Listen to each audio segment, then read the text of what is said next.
exciting for me to bring up Mary Barke. I've known of her for a long time. I was just trying to remember where I first heard of her. Certainly it was in the field of education. I know she's been working in Orange County, and most recently she was one of the main impeti behind the creation of one of Hillsdale's Barney schools, a classical education academy. That's not its name, but you'll tell us the name. It's the Orange County Classical Academy. Absolutely fabulous. So when we think about how bad the schools are, there are ways around it. She's been on the school board and has been a fighter in just one avenue, another avenue, another avenue, all in defense of and support of our children and their education. Please welcome Mary Barke. So I play a couple of roles. One of my roles is I am what I call an accidental public servant. I don't call myself a politician. I do serve on the Orange County Board of Education. I ran first in 2018, was reelected in 2022. I was told it would be the most boring job I ever had unless the charter school was before us. It's been anything but boring. I have been called names. I've been tripped. I'm being sued for $14 million. I mean, it's just, it's a very, but you know what? I know that I'm right over the important things if people are so angry with me. So basically, does anybody here know what the County Board of Education does? Anyone?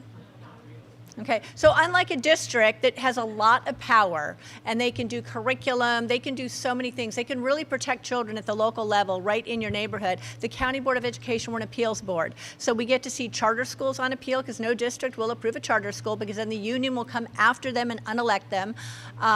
Most districts will not approve interdistrict transfers because either they're losing money or they just won't do it. They won't let parents decide where their children should go to school. They want children to be trapped by zip code. So at the County Board of Education, we have the authority to overturn any charter school submission that's declined at the district, which they all are. Since I joined the board in 2018, when it flipped, we've gone from 14 to 43 charter schools in Orange County.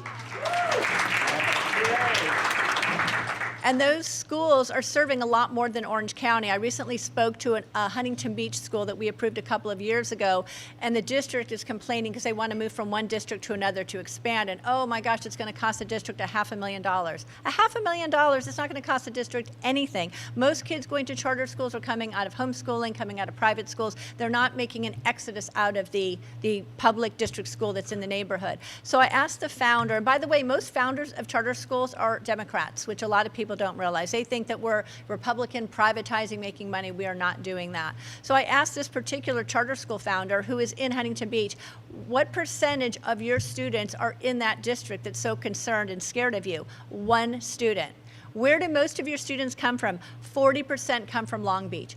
LA County. So we're actually really servicing more than Orange County. And so that's what we do. Interdistrict transfers, that's another thing that people don't realize we do. If you go to your district and for one reason or another you don't want to be there, either your child doesn't like it, you don't like it, their friends are at a different school, better child, for whatever reason, parents make the best decisions for their children. We believe that at the Orange County Board of Education. So without any question, we approve an interdistrict transfer. And you wouldn't believe the things that are declined at the district. I mean, one kid wanted to go to a different district because his sister was being attacked by gang members. She had to leave, and now they want the older brother to go there. Coming out of private school, go to that same district school because it's in his neighborhood. I mean, they don't care about kids, they only care about money. So anyway, that's what the Orange County Board of Education does. We free children from their zip code, we provide choice. But as the Orange County Register will tell you, we also do not stay in our lane.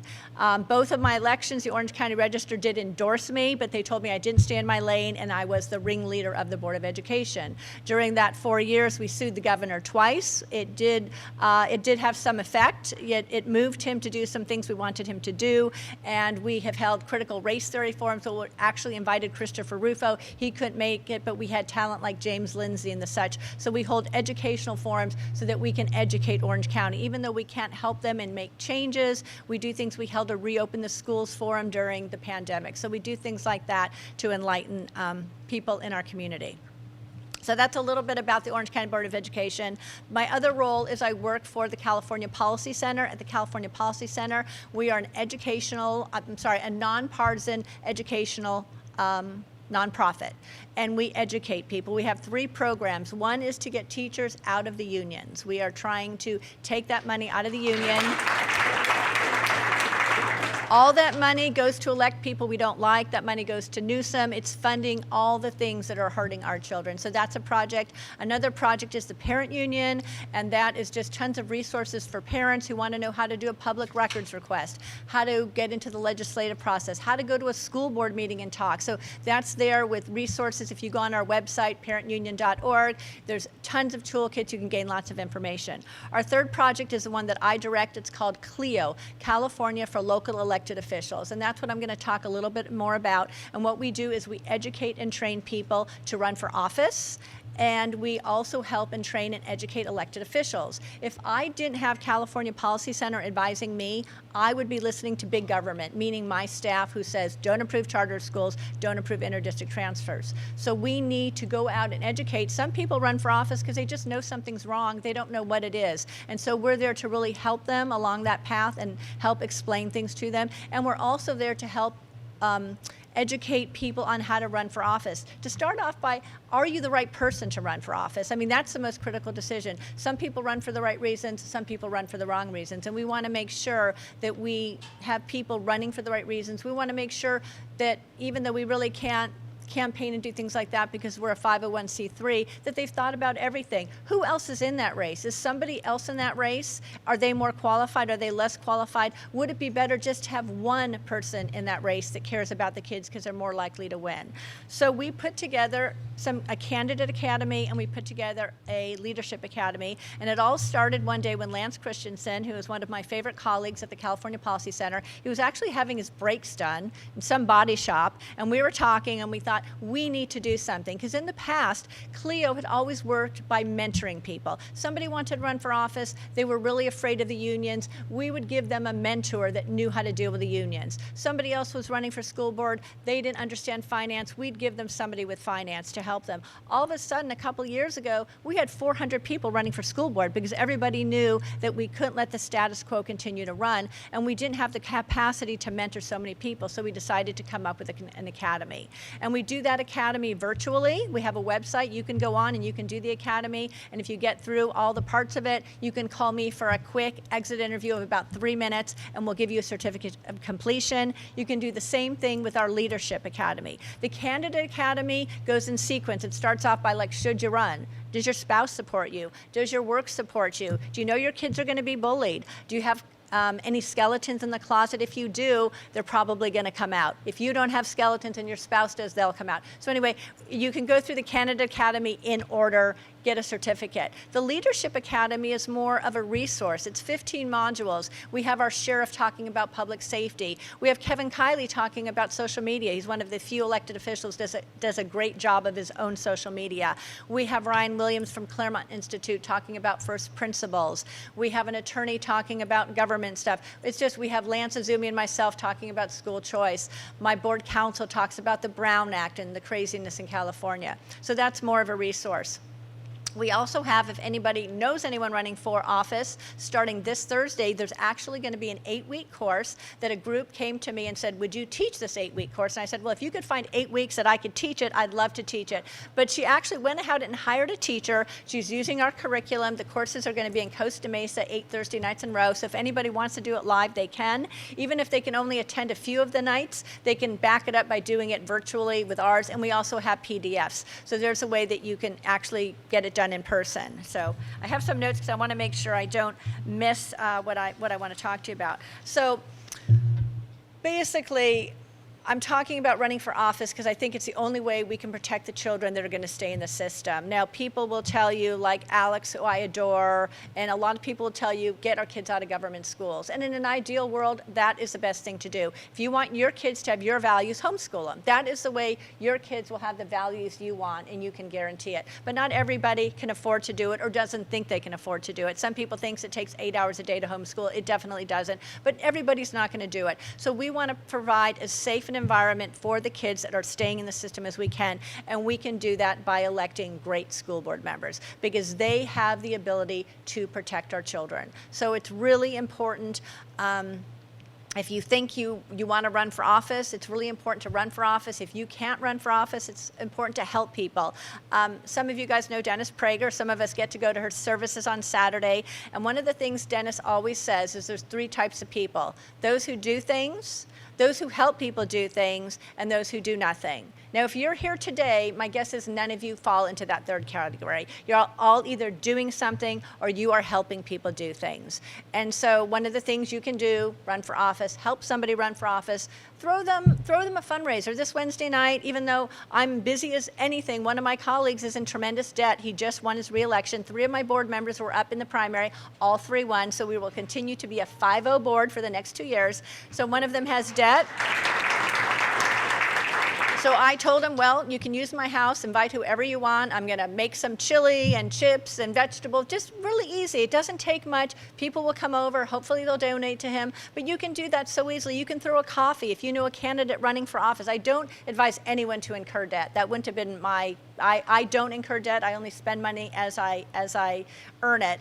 But if you can do anything to help somebody while they're running, just get a box of donuts in the morning and invite all your friends over to meet them. And those dozen friends that you have will tell a dozen other people. Walk your neighborhood for people. People are scared to walk, but your neighbors will listen to you. If you walk to your neighbors and you tell them about somebody you know, they'll listen. So there's so many ways that you can really work and help candidates. Other things you can do is, we heard from Erin Friday today, who I now consider a friend. I adore Erin. She's still here in the back of the room. She is my favorite Democrat, and I like Democrats. I have a lot of friends who are Democrats. They're soft Democrats. They're not crazy lefties, but I adore Erin, and she's doing something. She's got this amazing initiative. So help her. When you leave today, take a page, get 5 signatures, get 20 signatures, get 100 signatures. Even if you're shy, take it to your Bible study, take it to your book club, ask the couple of friends you have, the couple of neighbors. If we all get her a half a dozen signatures, we'll hit that 586,000 or whatever her number is, but I think we need to get about 800 to qualify the 500,000 plus. So that's something else you can do. There's so many things we can do to change the future for our children and to ensure that they are safe, because nothing is more important than our children. They are precious, they are innocent, and if we don't protect them, nobody will. Nobody loves children like parents love children, and we need to be there for them. And the thought that they are being taught in school to lie, when is it ever a good idea to teach children to lie? That is like the worst thing ever, because if they start lying to their parents about their gender, they're going to be lying to everybody about everything. We can't lie. And since when is it okay to tell teachers to lie to parents? What happened to parents and teachers having this trust? Rebecca knows that's such an important relationship, and all of a sudden we're putting teachers in this spot where they're having to lie to parents. It's just crazy. We need to protect our children, and I can't emphasize the importance of that, and the importance of either running for school board or helping flip your school board, because once a school board flips, they can approve policies. So I'm sure Erin's initiative is going to get on the ballot, but until it does, or God forbid it doesn't, your local school board members, if they have a majority on their board, they can pass a policy to protect kids. Erin was critical in drafting a policy. Bill Asaley, who some of you know, he's one of the few Republican legislators who will stand up for kids. He tried to pass a policy. They wouldn't even hear it, his colleagues, because it was so dangerous to think about letting parents know that their children might be transitioning in school. So because he can't do it at the legislature, we need to do it locally. We need our local school board members to pass these policies, and the only way we do it is if we have majorities and we elect people who will lead. And we had several boards in the last cycle where we flipped the board, and you had people who had never been in office, like Sonia Shaw, Joseph Komrosky, who have passed our policy, who are protecting children. So this is just critically important to work on initiatives to elect board members who will protect our children. And I'm not advising anyone to run for office, because believe me, it was never on my bucket list, and it is very challenging. The things that you go through when you make a difference for kids, it's a scary world. When they told me that there were going to be protesters here today, I made sure my wonderful neighbor, who's back there, neighbor and friend collecting signatures, that she came with me, because I don't like to go by myself. I have been tripped by union members who are intentionally trying to hurt me. So it's scary, but I think that we need to do it, and eventually it won't be scary, because we'll be doing it. Just want to make sure I don't, I bring up notes because I don't like to forget when I sit down and realize I didn't tell you things. So the other thing about these initiatives and these policies, you have Newsom, you have Thurmond, and you have Bonta telling us that we can't do it. That's a lie. We can do it. Law is on our side. History is on our side.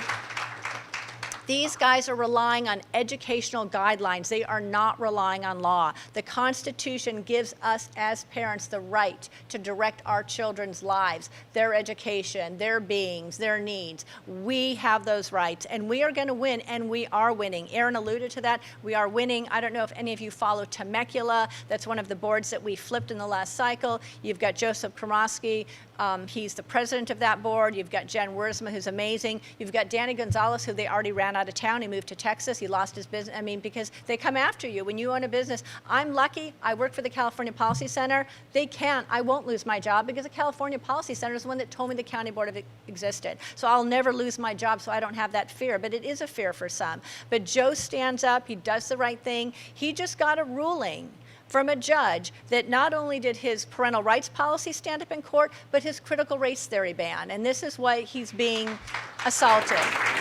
And the judge said that neither of those policies discriminated against children, and they are being held up. And there are more cases. There's a case out in Spreckles where a family was awarded $100,000, and it cost the district a lot more than that, and that's because they were trying to transition her daughter, similar to Aaron's, and they were telling her daughter not to tell mom. Well, mom found out, sued the district, and the district's lucky that she settled for $100,000. So we are clearly winning, and we have the law behind us. So I want to make sure everybody realizes that. See what else I wanted to let you know about. So, I didn't really talk more about CLEO, California Local Elected Officials. We not only work with school board candidates, we work with everyone. We work with city council people, sanitation people, assembly, Congress. We have people from everywhere. We're really a free statewide network. And it's super glamorous to run for Congress. It's super glamorous to run for assembly. But they can't do much. People ask me all the time, when are you going to run for higher office? And I'm like, well, tell me where I can approve, 30 plus charter schools, or I can free kids from their district, or I can do those things. It's not in the assembly, at least not right now with a super, super minority. I don't know if it's in Congress, but locally is where things are getting done. But we are a statewide network for all elected officials in California. We're a free network. They can come to us for financial analysis. I don't know if everyone knows, but Senator Morlock really recently joined us at the California Policy Center. So we have Senator John Morlock, who was the only CPA in the California Senate before the union ran him out. We recently hired Julie Hamill. I don't know if you guys know Julie. Julie's an amazing attorney in LA, also on a school board, recently elected. She's the one who was suing the California Health Department for First Amendment. She recently joined the California Policy Center. We are going to set up our own Liberty or our own Justice Center, and she is doing that. So we're expanding to offer more resources. But whatever the issue is, we will try and help you at the California Policy Center if you're running for office, if you're in office, if you're just a local leader. That's why we're here. And if you do take our courses, which if anybody wants to, just let me know. You get a certificate of completion. It's super exciting. If you're running for office for the first time, you can say you have a certificate of completion from the California Policy Center. So if you don't have anything else on your resume, you can add that to your resume.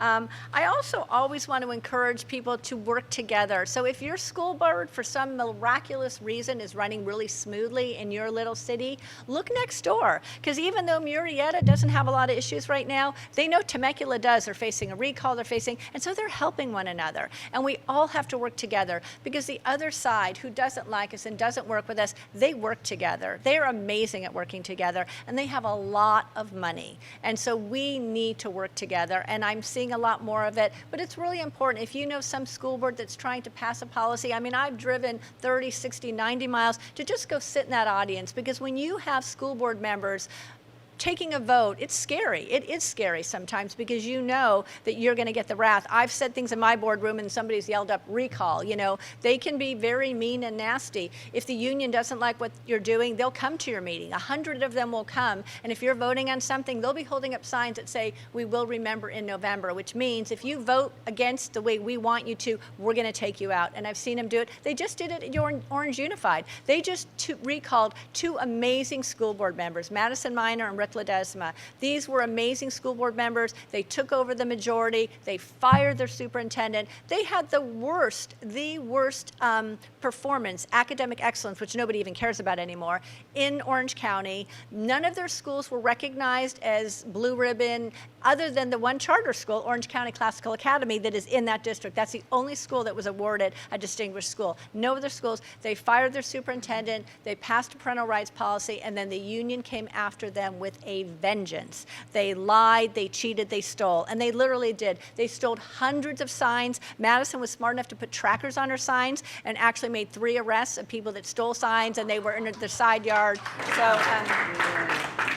So that's what happens with union money. So that's another reason I would encourage you. And I know Rebecca's probably going to talk about it, so I'm not going to steal her thunder. But we need to get these teachers and other people out of public sector unions, because that money is not going good places. Mike Pompeo, I've heard him speak a couple of times. He asks what the biggest threat to America is. Does anybody know what he says? Do I hear unions? Yes, that's exactly what he says, public sector unions. People think they're going to hear China, Iran, Russia, Biden, Trump, but no, it's public sector unions. And it is absolutely true. The money that these unions put against the people that believe like we believe and the people protecting our children is very scary. So I would encourage you at California Policy Center, you can go to calpolicycenter.org or mypaymysay.com and learn about helping teachers get out. We always encourage, do it in a group, because if you leave the union, you're not very popular in the cafeteria, that you're a freeloader, you're this and they're that. So we always encourage people to do it together, but it is critical. And you know, it can just be a financial decision. People say, well, why do I tell them I'm doing it? I said, well, don't tell them you're doing it because you hate their leftist policies. That won't go over really well. Tell them you want to keep your $1,000 and you know you can get the insurance much cheaper. So that's something that I would also encourage. I guess my big takeaway is these kids are our future. Please get involved in some way, whether it's running for office, helping people run for office, helping Erin with her petitions, or helping somebody else. Do something, do whatever it is that's in your comfort zone. There's something that is in all of our comfort zones. Maybe it's just to donate money. Maybe that's the easiest thing to do, and that's fine. We all have different strengths, and sometimes I don't think we even know what they are.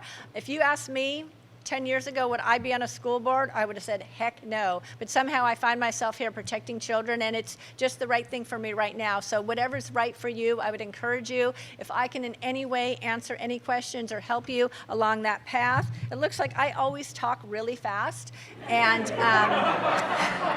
I don't like to hear myself talk, and so I would rather you guys ask me questions if you have questions, but if not, I'm so easy to reach. I'm M-A-R-I, Mary with an I, at calpolicycenter.org, or some of you know me as Mary at marybarke.com. It's very easy, Mary with an I, Barke with an E, and you can reach out to me anytime. Happy to talk to you, mentor you, do a Zoom call, just be a resource.